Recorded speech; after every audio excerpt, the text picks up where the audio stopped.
Every single time I try to brush it off, something like this pops up again, and if you're prepared to witness the absolute disaster we're dealing with today, hit that like button seriously. Drop a like before anything else because we're gonna need all the support we can get. And with that being said, what in the world is going on with Drake right now? Look, if you're ready to break down how Drake just had an entire photo shoot and full-on date setup with Sexy Red, and with everything we're seeing unfold, that Kendrick Lamar bar has never sounded more accurate, because this is easily one of the saddest moments from the midlife meltdown Drake is going through. And listen, between that and the interview Drake just released where he finally gives his thoughts on the current climate of hip-hop and on the whole Iceman album rollout, yeah, definitely make sure you hit like and subscribe before we continue, because if I said y'all were ready for this, I'd be lying. I don't want to talk about this. I don't want to accept the reality that a 40-year-old man at the lowest point of his career, someone who has never been in a worse professional position, with the pressure to drop literally anything successful sitting heavier than ever, that this man decided to go play tennis with Sexy Red. Listen, that cringe spectacle is humiliating. But we're gonna save that breakdown for later, because before we get to the wild influencer wannabe antics Drake is pulling, we need to focus on the wild things he's been doing as a rapper. And what I mean by that is, for the first time in a long while, and for the first time not involving some corny internet streamer or weird, cringy personality, whether that's Aiden Ross or Bobby Alto, Drake actually sat down for an interview, a real one, in a setting where he's at least attempting to present himself as thoughtful and self-aware, as he sat with a complex journalist and gave answers centered around his music. And look, Drake didn't touch anything regarding the lawsuit or the L he took in that beef, and of course, this was a written print interview, meaning the questions were screened, the messy stuff was chopped out, and anything Drake didn't want in there was removed, so nothing would make him look bad. But still, with that said, Drake has now addressed his Iceman album, the direction of the project, and where he views his career right now. And even though there's plenty of capping and plenty of nonsense sprinkled throughout, we do get a little insight into maybe what's been driving Drake. What's been going on in his head to make him go on this crash out, embarrassing, Karen-coded humiliation tour we've been watching in real time. And now, if we look at the article for a moment, it opens by saying Drake breaks down his Iceman live streams and explains that he's been searching for a challenge, which, like, Drake, even with you claiming that confidently, the last 2 years of your life have been the biggest challenge you've ever dealt with. Don't sit here pretending you're unbothered, acting like you're hunting for a thrill, when in reality you're scrambling to save your career. At this point, you need the opposite of a challenge, because that's how badly you've been fumbling. But anyway, if we keep reading what the article says, it shifts into discussing the Iceman rollout and the plan behind the album. As it states the following: Drake is tired of the traditional album rollout 2 decades into his run. He's done every version of it, long, drawn-out rollouts with multiple singles and videos, magazine covers, release night sit-downs with Zane Lowe, surprise drops. All of it, by now, it all feels repetitive to him. Which makes sense, because maybe you pour all your thought into the rollout and none into the actual album, which is exactly why they end up feeling stale, because the music itself isn't special. But anyway, then we get Drake talking. He says a creative partner asked him what he loves and hates about dropping an album. Drake tells Complex over email, which alone is funny, but he says, "I love getting the chance to start fresh mentally and creatively with new excitement and messaging surrounding the music." And then he continues, saying that what he hates is the repetitive, formula-based rollout structure that labels drilled into everyone's heads early on: single, video, album cover, post, etc. Which, Drake, let's be real, you helped build that template. But moving on, things get more interesting when the piece says this: when it came to rolling out his 9th studio album, Iceman, he wanted something different. So he chose a series of cinematic live streams on YouTube where he could premiere songs and craft a storyline around the project before release. And here's what Drake adds. He says he's been itching to act and looking for a challenge. Then he claims the industry is calm waters right now, with nobody shaking anything up. And once the idea of a live stream rollout was on the table, it felt like the perfect balance of risk and reward. And Drake, you know exactly what you're trying to imply. I won't fully crash out here, but you know the message you're hinting at. You know who you're aiming at when you say the game is calm seas. While that could be taken as a general statement about hip-hop being slow right now, which honestly, aside from a few artists, is true, you're also a part of that decline. You might be the biggest reason why things dip so low. So for you to sit and say the waters have been calm and nobody's doing anything, that is clearly a shot at the people who have actually been running the culture, dropping major albums and having massive records and cultural moments that got everyone's attention, whether that's Kendrick Lamar with everything he did involving GNX, or Pusha T, Malice, and clips with Let God Sort Him Out, or maybe Tyler, the Creator, or even someone like Playboi Carti. And with you saying that while trying to invalidate the runs these artists have had over the last stretch of hip-hop, don't Pretend you're not the one constantly embarrassing yourself and doing clown behavior. I'm not listening to those lies, especially when you continue talking about this Iceman album and act like you're crafting some groundbreaking art, because Drake, I hate to tell you this. You're not. We've all watched you sprint around getting chased by Pinocchio, and even with whatever weak explanation you try to give, none of it makes the situation look any cooler. It still doesn't make any of this seem more impressive. And moving forward in this article where Drake explains why he's live streaming the rollout, he says the following. He claims, I think I'm always able to notice when things are shifting and not get weirdly bothered by it, not get jealous, not get thirsty, just figuring out how I can shine light, coexist, or make it part of our ecosystem. Then it goes on to say he studied IRL streams versus static bedroom cam streams, and he felt like IRL streams had way more unpredictable energy and movement after that.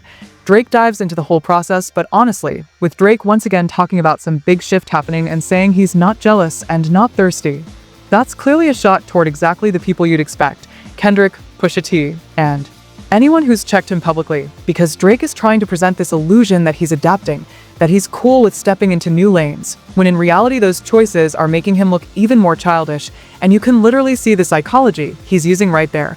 He's trying to subtly put his rivals down through these lines. It's whack, it's cringe, and it's just corny. And don't pretend you aren't the first rapper to file a lawsuit whenever you feel threatened, because that's exactly what makes all these comments even lamer. And look, there's more stuff Drake brings up here, like when he talks about the Pinocchio characters in the episodes, saying, I watch a lot of documentaries, and when you get invested, you start trying to solve things before you know where it's headed or what the answers are. Drake then says he likes creating that sense of mystery, and I guess that's really what it is. More mystery box junk. This is the J.J. Abrams blueprint of rap. Build up some vague setup that never actually pays off, because if Drake is just doing all this for the thrill of it, then every goofy theory and breakdown that people spent time making was for nothing overall. The whole thing just looks messy. But what makes it worse is Drake confirming that the Iceman storyline isn't done yet, which basically tells us this whole cringe spectacle is going to continue. Drake said, the finale will be our best work. So with that in mind, I guess he's still cooking up something big, but when you look at what he's teasing and what he's posting himself, it looks like this. And hold up, I promised myself I wouldn't lose it, that I wouldn't go off the deep end, but seriously, what happened to hip-hop? What happened to the rap game? And what happened to the title rapper meaning something? Because if this is the level we've sunk to, where a rapper who keeps failing musically, who has been flopping repeatedly over and over again, now decides the best move is to run a multi-day photo shoot social media campaign that ends, or at least for now concludes, with these pictures showing Drake head over heels for Sexy Red? Be honest, should I be laughing, crying, or something else entirely? Because what's painfully obvious from all of this isn't just that Kendrick's Euphoria line has never been more accurate. Just look at how Drake is posing with her come on. Man, come on, but also, something I've been meaning to talk about but have been avoiding because I've actually been enjoying my life. If you just look at the past few days, Drake has basically created a photo collage series and has been posting it back to back for days on end, and honestly, who knows when it's going to stop or what bizarre thing he'll do next on so many levels. This is disturbing because it's not like Drake is casually posting clips of his daily life like any regular person using social media. No. These collages are something he's planning out, like a high school girl curating her aesthetics. Actually, now that I say it, that makes too much sense. I won't say more, but I have to talk about it. And what really gets me is that every time I see these clueless hype beasts, weirdos, and clout-hungry losers, the ones who pretend they care about music but clearly know nothing, push this narrative that hip-hop is boring because Drake isn't dropping, or we need Drake to save the culture, or music is dry without Drake. That entire narrative falls apart not only because Drake has dropped over 30 songs this year and nearly all of them tanked, but because while they're begging for new music like he's doing anything worthwhile creatively, he's literally transitioning into a full-time social media influencer. The guy is putting more thought into his photo collages and curated carousel posts than anything related to art, rap, or sound. And breaking this down further, when you look at these photo shoots and all these staged images, these aren't selfies or casual snaps from someone who's busy living life. Drake is hiring photographers. These are professional shots. The photographer literally credited herself, saying she came out specifically to shoot these from whatever he was doing on the beach.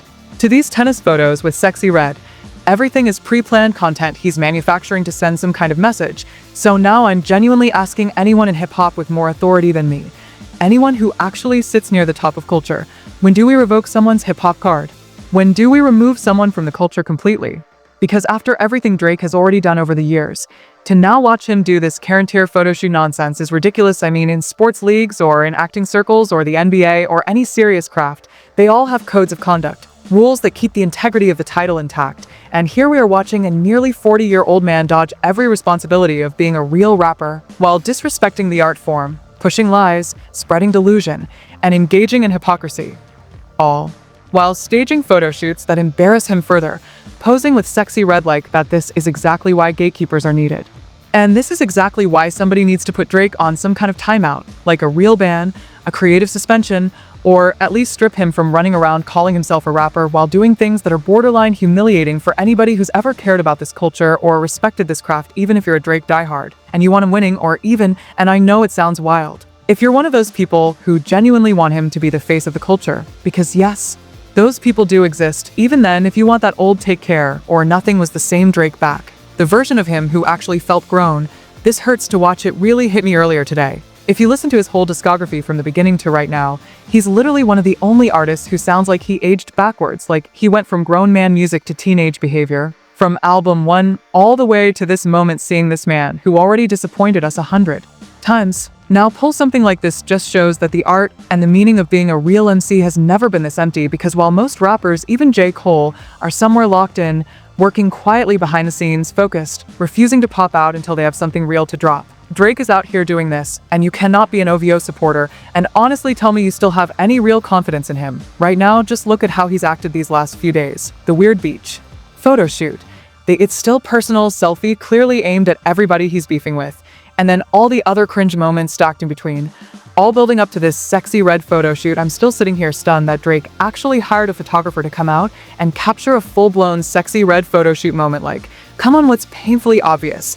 And what you immediately see when he keeps posting like some high school kid, doing collages, spamming pictures, avoiding all accountability, all while hopping on social media, throwing shade at Serena Williams in the comments of that tennis photo shoot post, trying to act like he's besties with sexy red, or who knows, maybe in his head he thinks he's dating her. I don't even know anymore, and on top of that, he's tossing out those strange little comments aimed at Pusha T again, all while being this keyboard Karen warrior. It's just clear as day. Drake is deep in a midlife meltdown, trying to grab onto any type of purpose or any kind of relevancy he can find.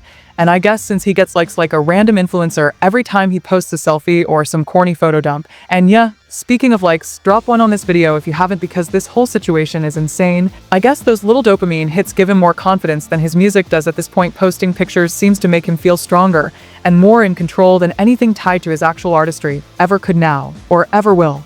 Again, and since that's clearly the direction he's going, because even when we talk about Iceman, no matter what he teased, no matter what he hinted at, Drake hasn't had a single thing to say about the album in almost a month after that lawsuit fell apart, and the conspiracy play he was trying to run just fully crumbled. He's had nothing right now. The entire situation is just wild. I can't believe we're really at the stage where Drake is laying down the blueprint for a full pivot from rapper to model, influencer, and whatever other embarrassing category this behavior falls into. And the more I look at everything he's been posting, there's one weird pattern that stands out, especially in that it's still personal collage he randomly threw a picture of sexy red in there, and now today, we suddenly see them having a cute little tennis date, dropping photos together, smiling, vibing, making that Kendrick line feel more real than ever. So honestly, I just gotta say it because we're all seeing it. Drake clearly likes sexy red, and he wants some kind of connection with her more than anybody else in the rap world right now, so it really makes you wonder, is there actually a chance Drake and sexy red are dating? Is this the start of some new era he's trying to force his way into? Is this Drake reaching for some weird clout move that he thinks is going to save him? Are they cooking up a collab? Is she on Iceman? Is he making a whole project with her? Is this his next big rollout move for 2025? Because if that's his master plan, linking up with sexy red to get his rap career back on track. We've watched this movie already, it didn't work, it flopped, and the only time a record with them moved numbers was when SZA carried the whole moment and Drake was basically extra furniture on his own song. And even if Drake is genuinely working on new music and his big play is to run around beside sexy red like this, I honestly might have even less hope in him than before, not because sexy red is the worst artist he's been around. She's actually nowhere near the bottom of that list when she's placed right, like on Tyler, the Creator's Sticky Moment, or her tracks with Glorilla. She brings real energy, but Drake pairing himself with her means he's gonna start imitating her vibe, acting like her, moving like her, and becoming the worst possible counterpart to her style, which is only going to highlight the regression, the immaturity, and the overall backward slide in everything he's ever stood for. If this is actually meant to be a collab, or if there's music in the works, then honestly, it's already doomed before it even drops, and I can't believe I'm even saying this out loud, but here we are, just making me think about what happened to the rap game I used to love. The music that meant something, and a respect, credibility, and title that it once required to even call yourself a rapper honestly. I hope Drake is just pivoting fully into modeling, influencer life, or whatever you want to call it, and that he's hanging out with Sexy Red either because they're actually dating or it's a casual thing. And not because they're cooking up music, because if I have to endure more Drake music with these two together, it's only going to highlight his regression and immaturity even more, and judging by the pictures he's putting out, you can see everything you need to know. I genuinely don't know if I can mentally survive a collab between these two. It could easily be the worst song Drake has made in recent memory, and that's saying a lot considering the track record lately, so before I completely lose it, here's the deal. For any Drake fans out there, I am not letting this slide, and if you're supporting this, acting like it's cool, thinking that a grown 40-year-old man running around playing tennis with Sexy Red while reminiscing about Serena Williams in the comments is somehow impressive or will help his career. I've got news for you while Kendrick Lamar continues to dominate, creating moments that make the world stop every single time he drops music, and while other rappers are still commanding respect in one form or another, what Drake is doing, hiring a photographer for a photo shoot with Sexy Red, is not leadership, it's clownery. Think about it, sit in front of a mirror and tell yourself, yeah, near 40-year. Old Drake having a photo shoot with Sexy Red is impressive. Iceman is going to be a classic. Drake is locked in on making a great record. If that's your mindset, look in the mirror again. That's pure clown energy. That's all I've got today. I'm done. I cannot continue processing this direction Drake is heading. Seeing him turn away from hip-hop and fully embrace influencer antics, it's staggering. This genre deserves so much better, and honestly, it's shocking who we've allowed to dictate the gates of culture over the past decade. There's a much bigger conversation to be had here, not just in this small corner of the internet, but in hip-hop as a whole, about gatekeepers, about understanding and protecting the culture, about preventing moments like this from happening again, because right now, what we're seeing isn't just a small slip-up, it's a symptom of a much bigger problem. And if you've made it this far in the video, I just want to say thank you. Let me know how this hit you. Was this as brutal to watch as it was for me to process? And if you haven't already, drop a like for making it through this wild ride. I truly appreciate you hanging out and having this conversation with me. And if you want to stick around a little longer on the other side of failure, you've got to see how Rory and Mal completely destroyed their careers. Their fall is absolute, and their lives are irreversibly changed from the mistakes they've made. One of the worst collapses we've seen in a long time. You're not going to want to miss it. Check out the suggested video.